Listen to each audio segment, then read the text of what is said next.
It's Swami time. It's Swami time. It is Swami time. Hey, Family Feud, what's up? Heard we had a call for the commish to put out some Swami. Some even said something about putting a silly hat on, and I'm here to tell you that will not happen. No silly hats. We might do the picks. Not doing any silly hats. Anyway, so let's get right to it. I'm going to try to keep these a little bit shorter because they can run long sometimes. So let's get right into the games. It's been a crazy season so far. COVID's got everybody jumping through hoops. So we're still going to have to do that leading up to kickoff. So I'm going to knock this out real quick. Let's go. Game one. Okay, first game is Dirte at Orange Crush. Up to this point, Dirte's pretty much been MIA, super busy with work, with Christmas coming up, losing McCaffrey. Huge blow when you lose the top player. Kind of muffed it last week, not being able to do a fill-in for him, but this week comes in, plugs in Jeff Wilson. I think it's a nice plug-in for McCaffrey. San Francisco's going to pound the ball, and Wilson's shown that he can handle some load on that. So Nick Chubb's been great for him. Rodgers is off to an awesome start. Stephon Diggs has been freaking money. If Will Fuller gets going, it's going to be the same old Dirte. He's going to be scoring. Crush has had a tough start to the season, sitting at 1-2, but it's been injury related. Anytime you have a top-heavy approach like this, and we said it from the beginning, in a salary cap league, when you take really good players like that, you got to stay healthy because you don't have any depth. So even today, she's sitting there with game time decisions on Devontae Adams and Julio. Kyler Murray's been awesome. Dalvin Cook's been awesome. Kenyon Drake's been serviceable. And she has the emergence of Justin Jefferson, who had a monster week last week. If everybody's playing, this is still the team to beat. But with no depth and she doesn't really follow it like we do, it's tough for her to make adjustments on the fly. We will see. This week, I see too many question marks at her receiver. We're going to give the nod to Dirte this week with his replacement with Jeff Wilson, and we're going to say Dirte by 7. All right, game 2 is Sam Houston's Hellraisers at the Raging Rabbis. Sam comes in 3-0. Rabbis comes in 1-2. Sam's just been a wrecking ball, and he's the current champ. And actually, this team looks quite a bit better than his team last year. Josh Allen has been a wrecking ball. He's averaging like 36 or 37 points a game. He's got, I think, like 12 touchdowns through 3 weeks. And then Joe Mixon, Miles Sanders, and Jonathan Taylor. I'll tell you, the Jonathan Taylor, with the injury to Marlon Mack and Jonathan Taylor getting thrust in as early as he did, that was a huge boost to Sam Houston's lineup, and it's really going to help him going forward. Galladay's healthy and in the lineup now. Calvin Ridley, although he's hurt right now, has been, number 1 wide receiver in the league, so he's hitting on all cylinders. He may have to do something with Ridley this week, but I don't know if it's going to matter. Rabbis, let's face it, he's Dak Prescott and Austin Eckler, and that's about it. With Michael Thomas getting hurt, he has not had the ability to go in and plug in, I don't think, serviceable players. And honestly, Rabbi, I'm not picking on you, but any team in the league that starts Jordan Akins as their flex, I would probably call him out. It's just not a serviceable flex with all of the good players that are out there. The inability to reshuffle his roster to get good serviceable players in, especially in the flex position, it's just poor. When you figure somebody like Sam starts Jonathan Taylor, one of the top running backs in the league, for one of the top rushing offenses, his flex, versus Jordan Akins, who,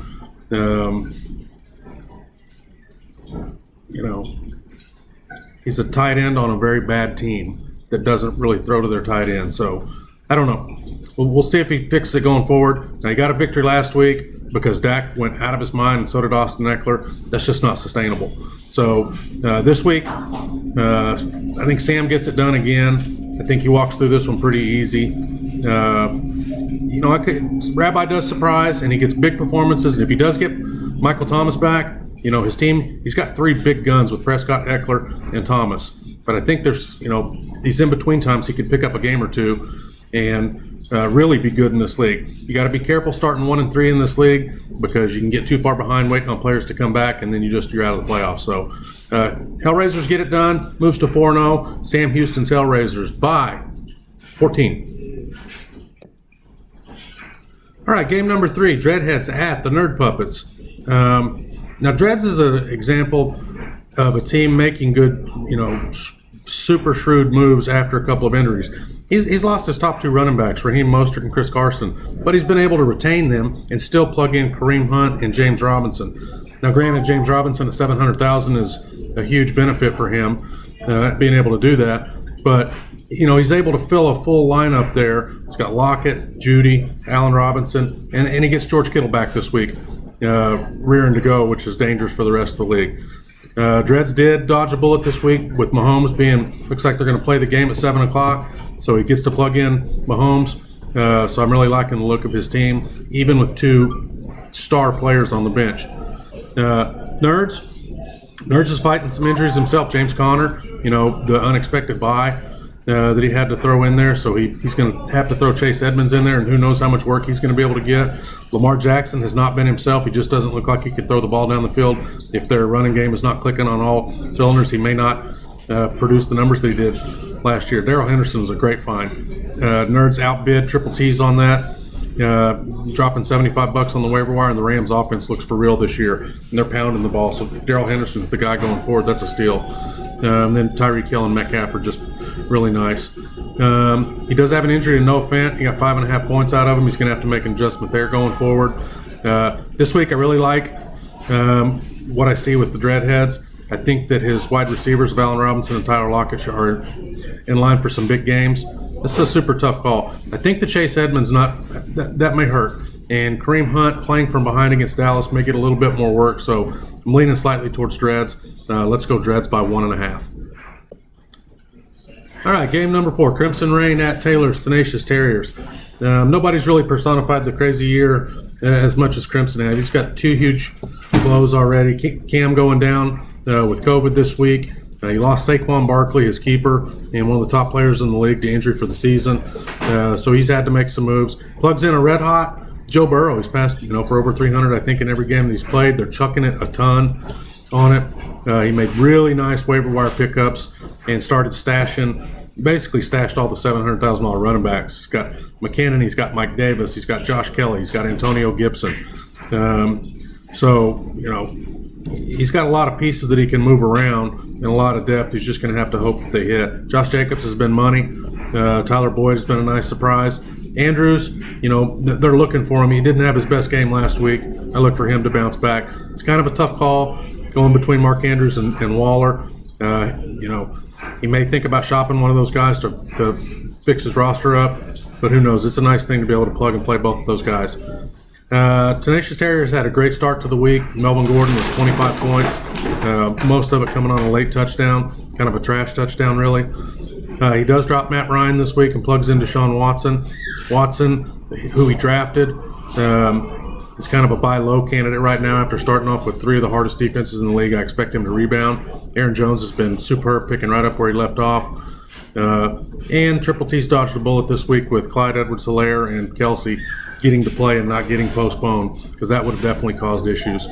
But he does lose Juju this week, who's been very nice, having to plug in Odell, who hasn't done a ton, but gets a good matchup against Dallas. So with all of the players coming back in, with Gordon's hot start and with Aaron Jones being red hot, I'm going Triple T's here, Triple T's by 7.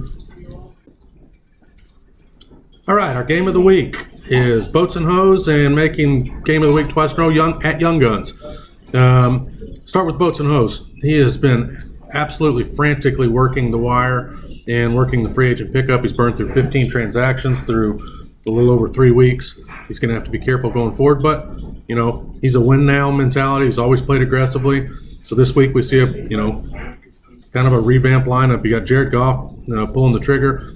David Johnson and Zeke Elliott, that's been a pretty nice 1-2 punch. Zeke is the top back in the league right now. For fantasy purposes, you can just count on him every week. He's going to get work. He's going to score. And now, instead of having to make the decision between Keenan Allen and Cooper Kupp, he has them both. So he doesn't have to make a decision. So that's the best role for him. And they're both hot. Terry McLaurin, solid. They're going to be behind. He's going to be catching balls. He is dinged up this week. We don't know if he's going to play. He's going to have to watch that. And Tyler Higbee is boomer bust. With big-time upside, high floor, high ceiling guy. Looking at Young Guns, I think he's the best team in the league right now. Russell Wilson, Alvin Kamara, Mike Evans, Huge blow this week, though, with Tennessee getting their week swap. Boats dodged a big bullet there because he gets to miss Derrick Henry and Jonnu Smith, and Tennessee's kind of been rolling along with those two. So he does plug in Myles Gaskin. Gaskin is going to get the work. May not score a ton. He's got but he's going to get the work, and he's catching balls. So Gaskin is totally a serviceable RB2, RB3 territory. But this lineup for Guns doesn't look as strong without Derrick Henry in it as it does with it, which definitely evened this game up a ton. If McLaurin goes and is able to put in a full load, I think Boats gets the upset here. Just based off of not having Derrick Henry, I'm going to call it Boats and Hose in the upset on Young Guns. Boats and Hose by 1 in the game of the week. That's it for the week, and Swami is out. Good luck.